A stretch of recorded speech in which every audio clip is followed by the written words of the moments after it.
साबित होने वाला है। एक्चुअली आप देखिए गलवान घाटी जब इंसिडेंस हुआ था आज से 2 साल पहले, तो चाइनीज जो थे सब गलवान में इस तरह के बख्तरबंद गाड़ियां लेके चले आए थे, और इनके बाद आप देखे थे एक झड़प हुई थी जिसमें हमारे कर्नल संतोष बाबू और बहुत सारे जवान हमारे शहीद हो गए थे। तो उसी समय इसकी महसूस की गई थी कमी, तो टाटा ग्रुप ने इसको बनाने के लिए आगे आया था, और टाटा ग्रुप फाइनली बना के लाया अपना क्विक रिएक्शन फाइटिंग व्हीकल। ये इतना भारी भरकम, इतना बड़ा है, 21 फीट इसकी लंबाई है, 8 फीट इसकी चौड़ाई है इस बख्तरबंद गाड़ी की। ये 14 टन वजनी है, एक समझिए तोप के वजन का है 14 टन, और 2 टन का पेलोड लेके जा सकता है। यानी अपने साथ ये बहुत ज्यादा मात्रा में मतलब पेलोड हथियार को भी साथ में ट्रांसफर कर सकता है। इसमें भारी भरकम इंजन लगाया गया है, 240 एचपी का इंजन लगाया गया है, 6 गियर के साथ है।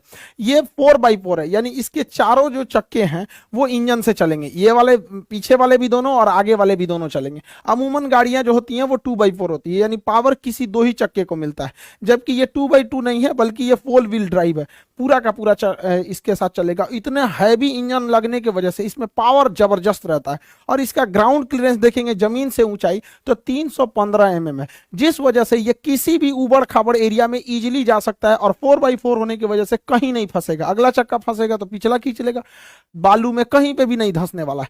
इतना भारी भरकम इंजन की वजह से 14 टन वजनी इस बख्तरबंद गाड़ी को 80 किलोमीटर प्रति घंटा की रफ्तार देता है यह इंजन। बॉर्डर एरिया में सबसे डिफिकल्ट होता है वहां का टेरेन, वहां की जगह है, सड़कें उतनी अच्छी नहीं रहती हैं, युद्ध के एरिया में तो और सड़कें टूट जाती है, तो इस कंडीशन में टायर फटने का और टायर के फंस जाने का बहुत बड़ा समस्या रहता है। इसलिए इसमें अलग टाइप का एक स्पेयर टायर भी दिया गया है एक्स्ट्रा।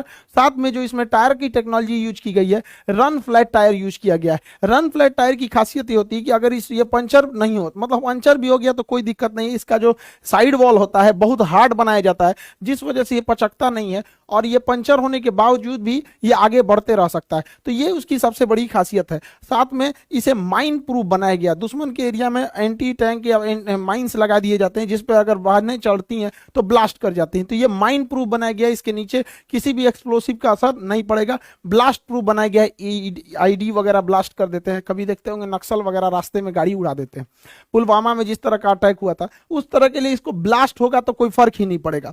सबसे बड़ा दिक्कत होता है ब्लास्ट के बाद जहरीली गैस निकलती है और वो अंदर चली आती है तो उससे मौत हो जाती है।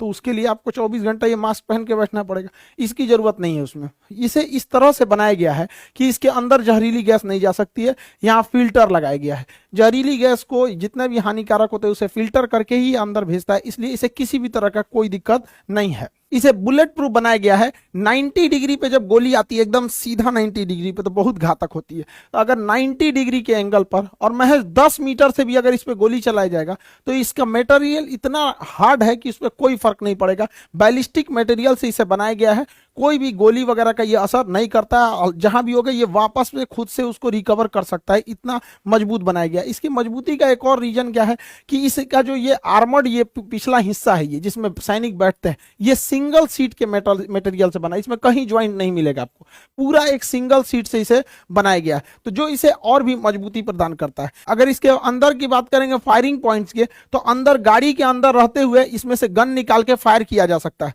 और उधर से कोई फायर नहीं कर पाएगा। ये शीशा भी इसका बुलेट प्रूफ है, आगे से भी बुलेट प्रूफ है। तो 10 इसमें फायरिंग पॉइंट दिए गए हैं, जो इस साइड दोनों साइड से और पीछे से फायर कर सकता है।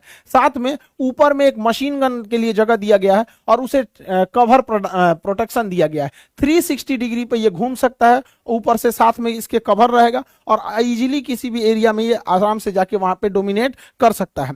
इसके अंदर 14 ट्रूप्स के रखने की जगह दी गई है, 14 ट्रूप्स इसके अंदर रहेंगे और उतरने के लिए पीछे से खुलेगा, ये दरवाजा इसका पीछे से खुलता है। पीछे से खुलने से फायदा ये होता है तेजी से सैनिक वहां से उतर सकते हैं, और साथ में अगर कोई चीज पीछे से खुलती है तो गाड़ियों को, 2 गाड़ियों को लाइन से लगा के एक अच्छा खासा कवर बनाया जा सकता है। तो कवरिंग फायर में भी अगर गाड़ी आगे रख दिया जाए और पीछे से कवर फायर करते हुए भी हमारी सेना आगे मूव कर सकती है। इसमें सैटेलाइट कम्युनिकेशन को भी ऐड किया गया है, एंटीना सैटेलाइट कम्युनिकेशन, ताकि किसी भी दुर्गम एरिया में जाएगा तो वहां नेटवर्क की बहुत बड़ी समस्या आती है, अगर कोई इमरजेंसी आता है तो वहां पे सैटेलाइट कम्युनिकेशन ये इजीली वहां पर कर सकता है। इसके अंदर थर्मल कैमरा दिया गया है, यहाँ पे आगे थर्मल कैमरा दिया गया।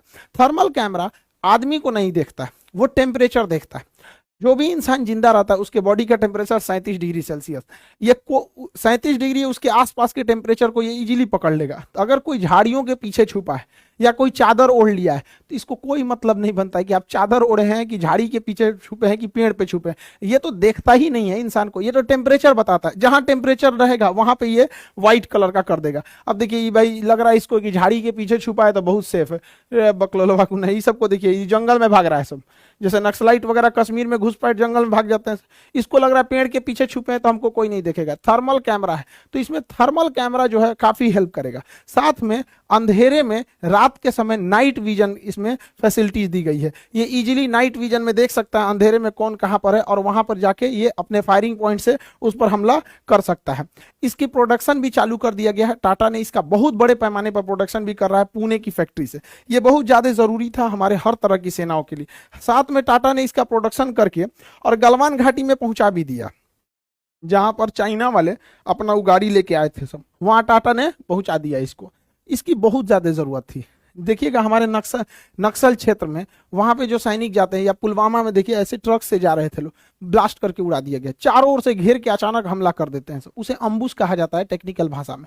तो अम्बुश में तो एकदम खतरनाक काम आएगा, चारों ओर से घेरो ससुरा, इसको कोई फर्क नहीं पड़ता, बम बारूद कुछ भी मारते रहो, अंदर से इसमें बैठे हैं सब, इनके अब्बा लोग मार के उड़ा देगा सब यहाँ पर। तो ये नक्सल के लिए, काउंटर टेररिज्म के लिए, या फिर बॉर्डर पे फॉरवर्ड पोस्ट के लिए ये बहुत ज्यादा जरूरी था। टाटा ने बहुत बेहतरीन काम किया है, और साथ में टाटा ने अब इसका एक्सपोर्ट भी चालू कर दिया।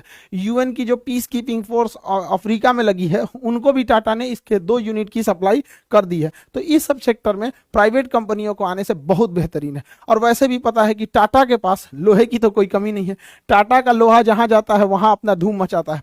वैसे टाटा की तो नॉर्मल गाड़ी भी इन गधों के वाली गाड़ी से तो तगड़ा ही रहती है, हालांकि अब इनके लिए बुरा दिन चालू हो गया है। तो डिफेंस सेक्टर में जो प्राइवेट कंपनी आई हैं, इनसे काफी ज्यादा फायदा हुआ है। डिफेंस में इसी तरह अडानी डिफेंस भी है, साथ में कल्याणी डिफेंस जो है, कल्याणी ग्रुप ने, उसने भी एक बख्तरबंद गाड़ी बनाया,